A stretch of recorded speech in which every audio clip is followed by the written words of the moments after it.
एक बार भगवान नारद इस धरती पर बजाते हुए गाते हुए जा रहे थे और शाम हो रही थी। उस गांव में उनका एक शिष्य भी रहता था। भेंट भी हो गया, अचानक संयोग से भेंट हो गई। तो उन्होंने प्रणाम किया, क्या बाबा, बहुत दिन हो गया आपका कथा वार्ता सुनते हुए, आप आज सत्संग यही हुआ हमारे गांव में, आज यही ठहरे। और वो बाबा ठहर गए। लेकिन ठीक ही है, शाम हो गया है, चलो रात भी कट जाएगी और भगवान का एक सत्संग भी सुनाते हम चले जाएंगे, उनका गीत, उनका संदेश भी सुनाने को मिल जाएगा। अच्छा है। और शाम को नियुक्त हुआ कि सब लोग निवृत्त हो जाएंगे 8 बजे।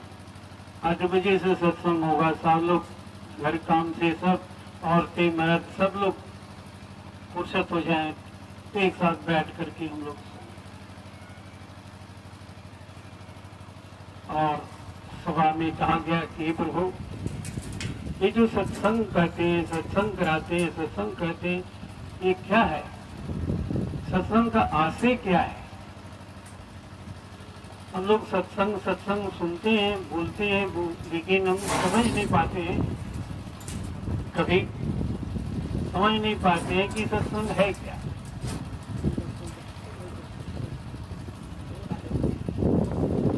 तो उन्होंने कहा,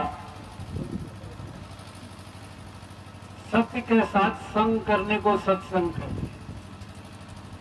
लेकिन इतनी बात कह देने से तुम कभी भी नहीं समझो। हम तुम्हें एक उदाहरण देकर के समझाते हैं ताकि तुम खेतिहर हो, तुम लोग गृहस्थ हो और समझ सको। जैसे तुम अपनी गृहस्थी चलाते हो, गृहस्थी करते हो, सत्संग भी वैसे ही एक गृहस्थी है, आध्यात्मिक गृहस्थी। इस गृहस्थी में क्या करते हो? इस गृहस्थी में भी अपनी प्राण की रक्षा करने के लिए तुम अन्न पैदा करते हो, अपने प्राण रक्षा करने के लिए उसे अन्न चाहिए, क्योंकि अन्न में ही ब्रह्म है। तो अन्न आवश्यक है, जीने के लिए अन्न आवश्यक है। अब उसकी खेती करते हो। खेती करना कितना सीधा काम है। कह देना तो गृहस्थी बड़ा, कह देना तो बड़ा आसान है, लेकिन उसको करते कैसे हो? उस अन्न को प्राप्त करने के लिए अन्न, चावल अन्न है, और उस चावल को तुम पैदा करने के लिए क्या करते हो? किसकी खेती करते हो? चावल की खेती करने के लिए तुम्हें धान की जरूरत पड़ती है। चावल की खेती डायरेक्ट नहीं होती है, ऐसे नहीं कि चावल फेंक दो और चावल जम जाएगा। वो चावल तब जमेगा जब धान के अंदर रहेगा, क्योंकि धान का ऊपर असत्य है और अंदर सत्य है। ठीक ऐसे ही ये तुम्हारे ऊपर जो गिलाफ है शरीर का, वो असत्य है, ये मिटने वाला है, ये इसमें ठहराव नहीं है। लेकिन इसके अंदर जो आत्मा है वो सत्य है, वो ठीक उस चावल की तरह। और उसी सत्य की खेती करते हो, उसी सत्य के लिए उसे। तो हमारा काम है इस शरीर को जिंदा रखना, गृहस्थ का काम है इस शरीर को जिंदा रखना, ताकि ये शरीर जिंदा रहेगा तो हमारी आत्मा इसमें पड़ी रहेगी, सुरक्षित रहेगी। तो इसे सत्य से तो भेंट नहीं हो जाता, तुम्हें खाने और जीने से मात्र से सत्य से तो नहीं भेंट हो जाता है। ये जीने का असली सत्य है चावल, लेकिन चावल के लिए बीज लाना पड़ता है ना, धान का बीज रखना पड़ता है।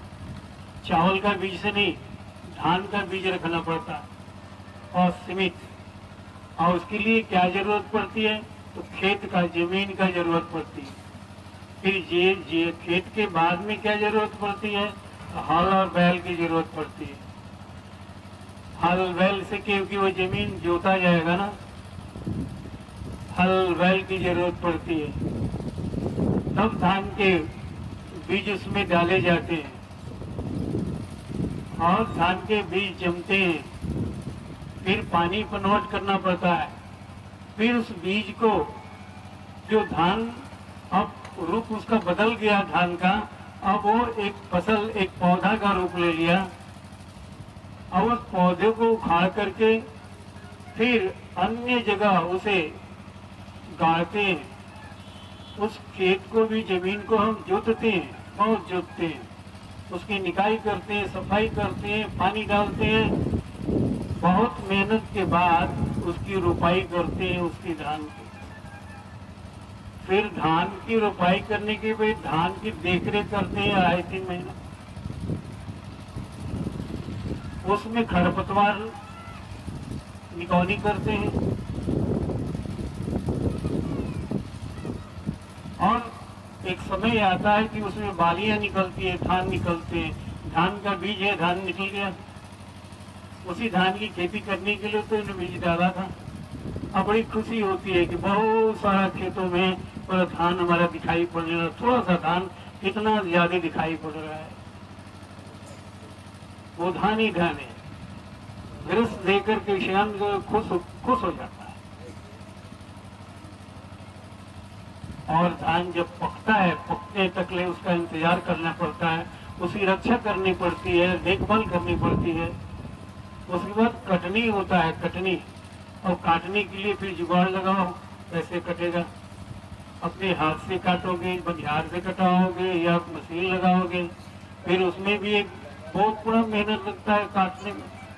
काट करके ले आके खलिहान में रखो, फिर आटिया बनाओ, आटिया बनाकर फिर पीटो, फिर दान को बाहर करो और बिचाली को बाहर अलग करो 2 भाग में, क्योंकि बिचाली भी किसी का खुराक है, किसी सत्य की खुराक है, पशुओं के लिए वो खुराक है। तो वो उनके खुराक पैदा हो गए, धान फिर निकल गया। धान की खेती, अब धान को सुखवाओ, उसको गर्दा निकालो, धान को सुखवा करके फिर कुटवाओ, उसकी भूसी निकालो, चावल तब आता है। ये हो गया धान का सत्य, यानी चावल का सत्य। चावल को हम लिया और हम इतना ही जानते हैं कि चावल को खाने से पेट भरेगा, भूख मिटेगी और शरीर जिंदा रहेगा। बस इतना ही, इतनी ही बुद्धि है, इतनी बुद्धि। इसके अलावे जो सत्य है चावल में, वो नहीं जानते हैं। चावल में वो कौन सा सत्य है जो हमें हमें हमें रक्षा करती है? भूख तो मिट जाता है, लेकिन अन्य सारी चीजें हमारे अंदर जो मशीन चल रही है, उसका संचालन कौन करता है? खून कैसे बनता है, प्राण वायु कैसे चल रहे हैं, नहीं जानते, जानने की कोशिश भी नहीं करते हैं। उस जानवर की तरह, जैसे बिचाली खा दे दिया, खा रहा है, जी रहा है और दिन भर खेती कर रहा है और उसे कोई मतलब नहीं है कि इसमें क्या है क्या नहीं है। भूख मिट गया, भूख मिट गया, इसलिए वो बिचाली खा रहा है, आप खिला रहे हैं, जी रहा है, जितना जोत रहे हैं, जुता रहा है, मार रहे हैं, मार सह रहा है, गाली दे रहे हैं, गाली सह रहा है। नहीं खाना दिए तो भी कोई क्लेम नहीं करता है, क्योंकि वो जानवर है, भोगने के लिए आया है, वो भोगने के लिए है। लेकिन मनुष्य भोगने के लिए तो नहीं आया है, वो मनुष्य जानवर नहीं है, वो कुछ होने के लिए आया है, वो स्वयं को जानने के लिए आया है, उस सत्य को पाने के लिए आया है, उस ब्रह्म को जानने के लिए आया है, उसे अवतरित करने आया है। और वो भी उस बैल की तरह वो जिंदा रहे कि खा रहे हैं, जी रहे हैं, खा रहे हैं, जी रहे हैं, खेती कर रहे हैं और आया खाना आया, टूटे, खाए और जी, बैल की तरह। कहीं कमा रहे हैं, नौकरी कर रहे हैं, पैसा कर रहे हैं, बिजनेस कर रहे हैं, किस लिए? तो वो धान खरीद, चावल खरीदेंगे ना, चावल खरीद के खाना खाएंगे ताकि जी सके। ताकि जी के क्या करोगे? अरे काम करेंगे ना, नौकरी करते हैं ना, हम धंधा करते हैं ना, अच्छा धंधा से क्या मिलता है? तो पैसा मिलता है। अरे पैसा मिलता है, पैसा से क्या करोगे? तो अन्न खरीदेंगे, कपड़ा खरीद लेंगे, घर बनाएंगे। तब आप उस बैल से ज्यादा तो नहीं है, उस जानवर से ज्यादा तो नहीं है। मैं नहीं कह रहा हूं, भगवान नारद कह रहे हैं उस गांव वालों को, उस गांव वालों को चिता रहे हैं भगवान नारद। ये तो करते हो तुम लोग कि खाने के लिए जी रहे हो, खाने के लिए जी रहे हो, वो काम कर रहे हो, वो जीने के लिए, वो खेती करने के लिए जी रहे हैं। इसके अलावा कोई सोच नहीं है। कमाई कर रहे हैं, बिजनेस कर रहे हैं, नौकरी कर रहे हैं, धंधा कर रहे हैं, बस खाने के लिए कर रहे हैं। और खाना किस लिए? तो जीने के लिए कर रहे हैं। बस इतनी सी बात है। लेकिन ये नहीं जानते, पढ़े लिखे हैं, IAS, BA, MA, PhD भी किए हुए हैं, वैसे लोगों की बात नहीं कर रहा हूं, पढ़े लिखे लोग ये नहीं जानते ये अन्न खाने से क्या हो रहा है, हमारे शरीर में क्या बन रहा है, उस चावल में क्या है। तो चावल में शक्ति है, इसका नाम है कार्बोहाइड्रेट। कार्बोहाइड्रेट एक एनर्जी है जिसमें उस चावल में पानी भी है, विटामिन भी है, वसा भी है, उसमें ये आपका रेशा भी है, उसमें माने हर चीज आपके शरीर के लायक हर चीज है, जुते नहीं लायक। वो शरीर वो एनर्जी लेता है, वो कार्बोहाइड्रेट से फिर एक शक्ति बनती है, एक ताकत बनती है। वो ताकत क्या करता है? तो प्राण की रक्षा करता है, नहीं खून बनाता है। वो खून बनाता है, खून से ब्रिज बनता है, ब्रिज से सेल बनते हैं जो हमारे यहाँ पर डिपॉजिट होते हैं, और वो सेल आपको ज्ञान देते हैं, रास्ता दिखाते हैं। वो ये सारी चीजें जो है यादाश्त आपकी उस सेल से चलती है, यानी आपकी जो शक्ति है वो वहां सेल तक ले जा रही है। और ये बहुत बड़ी संपत्ति है ये आपके मस्तिष्क में। अब उस सेल को चार्ज करना है। आगे का काम अध्यात्म का है, आगे का काम अध्यात्म का, उस सेल को चार्ज करना है। सेल तक ले तो आप गृहस्थ खा पी करके मैंने अज्ञानता रूप में आपने जाना नहीं, लेकिन पहुंचा दिया उसको, वो अंतिम लक्ष्य तक पहुंचा दिया है। लेकिन उसके बाद अब अध्यात्म सत्संग आध्यात्मिक गृहस्थी, न कि एक दूसरी गृहस्थी अध्यात्म। जैसे तुम किसानी कर रहे हो वैसे ये गृहस्थी भी, ये गृहस्थी है सत्संग, सत्य के साथ संग करना। सत्य के साथ संग करने के लिए क्या करना पड़ेगा? एक जमात इकट्ठी करनी पड़ेगी, ऐसे विचारों की एक सभा इकट्ठी करनी पड़ेगी। एक विचार वाले जो आध्यात्मिक जगत के लोग हों, जो वो ऐसी सोच रखते हों, इस सत्य को जानना चाहते हैं, आगे क्या है जानना चाहते हैं, वो अध्यात्म क्या है, आत्मा क्या है, परमात्मा क्या है, ईश्वर क्या है, वो कैसे मिलता है, वो क्या करता है, उसे क्या लाभ होता है, ये जानने के लिए एक सभा। ऐसी जानकारी करने वाले जो लोग होते हैं वो चुन चुनकर एक आध गो गाँव में एगो दूगो तीनगो एगो बड़ी दूर दूर से इकट्ठा करते हैं, एक सभा करते हैं, एक जगह इकट्ठा करते हैं, उन्हें निमंत्रण देते हैं, एक जगह बुलाते हैं, उन्हें खिलाते हैं, रखते हैं एक जगह, और उन्हें सत्संग करना सिखाए जाते हैं। कैसे सत्संग होगा? सत्य कहाँ है? तो हमारे अंदर है। अब अंदर में जाने के लिए रास्ता बताया जाता है। अंदर में जाने के लिए रास्ता क्या है? तो पहले भजन गाओ ताकि एक माहौल शुरू हो जाए। हाँ, सत्संग की गंगा बहाव पहले, ताकि लोग स्नान कर लें, स्नान करके तब उसमें प्रवेश करें। तो उन्हें एक भजन शुरू किया जाता है, भजन कुछ गाते हैं लोग, एक भाव बनता है। भजन के बाद में प्रार्थना होता है, प्रार्थना से भाव बनता है, फिर प्रवचन होता है, प्रवचन से कुछ भाव बनता है, अंदर जाने के लायक हम कुछ बनते हैं। फिर उसके बाद ध्यान होता है, ध्यान वो अंतिम पीढ़ी है अंदर जाने का।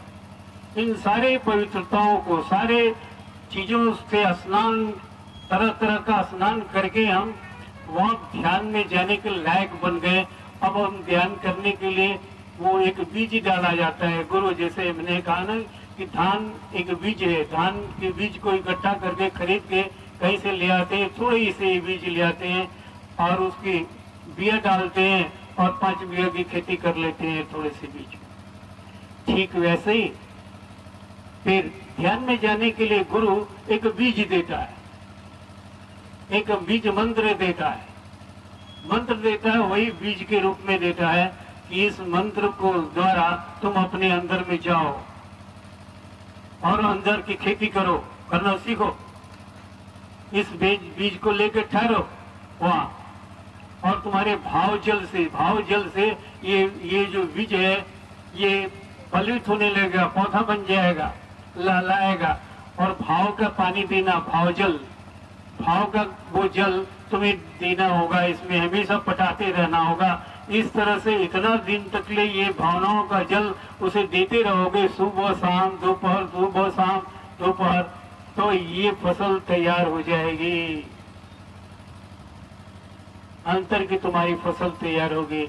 इतना सरजाम जैसे खेती करने में लगता है, उतना ही इस सत्संग की दूसरी जो गृहस्थी है, सत्संग की गृहस्थी, उसमें भी इतना ही लगता है।